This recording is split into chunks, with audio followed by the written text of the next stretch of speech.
Namaste, everybody.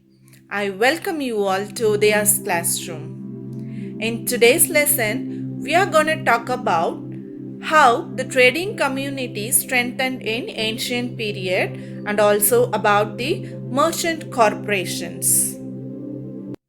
I have given 8 vocabularies which I am going to use in this video. If you could understand the meaning, it will be easy for you to understand the content without any difficulty. Let's have a look at the vocabulary corner. Number 1. Guild, a medieval association of craftsmen or merchants, often having considerable power. Number 2. Autonomous, having the freedom to govern itself or control of its own affairs. Number 3. Revenue, income. Number 4. Octroi, a duty levied in some countries on various goods entering a town or city. 5. Levate, impose a tax or fee or fine. Number 6. Customs duties, the duties levied by a government on imported goods. Number 7. Tariffs, a tax paid for import and export. Number 8. Ferry, a boat or ship for conveying passengers and goods, especially over a relatively short distance and as a regular service.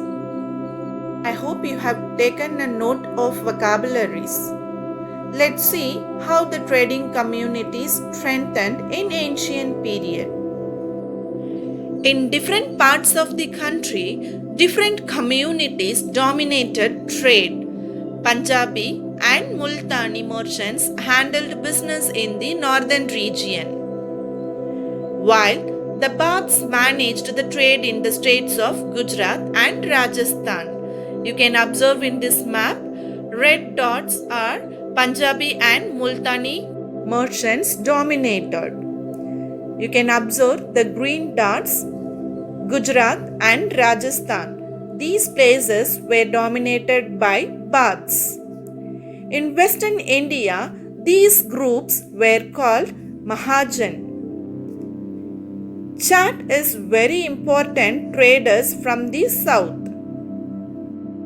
In urban centers such as Ahmedabad, the Mahajan community collectively represented by their chief called Nagar Seth.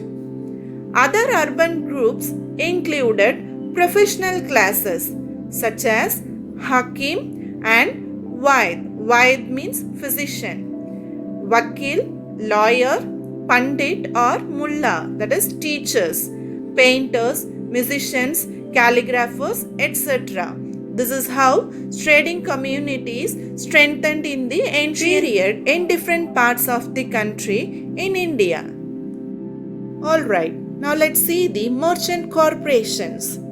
The merchant community also derived power and prestige from guilds, which were autonomous corporations formed to protect the interests of the traders.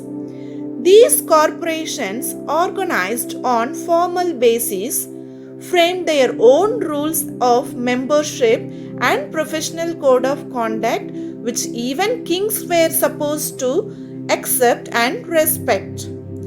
Trade and industry taxes were also a major source of revenue.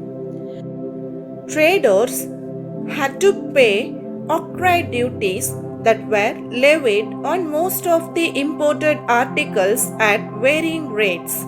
They were paid either in cash or in kind. Customs duties varied according to the commodities. Tariffs varied from province to province. The ferry tax was another source of income generation. It had to be paid for passengers, goods, cattle, and carts. The right to receive the labor tax was usually transferred to the local bodies.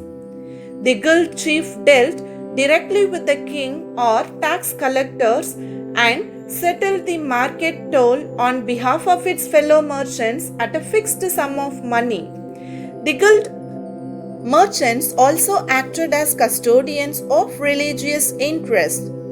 They undertook the task of building temples and made donations by levying a corporate tax on their members. The commercial activity thus enabled big merchants to gain power in the society. I hope you have got clear understanding how the trading community strengthened in ancient period and how the merchant corporations has acquired power and prestige from guilds. With this understanding, we will end up the class today. I'll meet you in the next class. Till then, it's bye from Udaya. If you like the video, do subscribe, share, like and comment. Thank you for watching.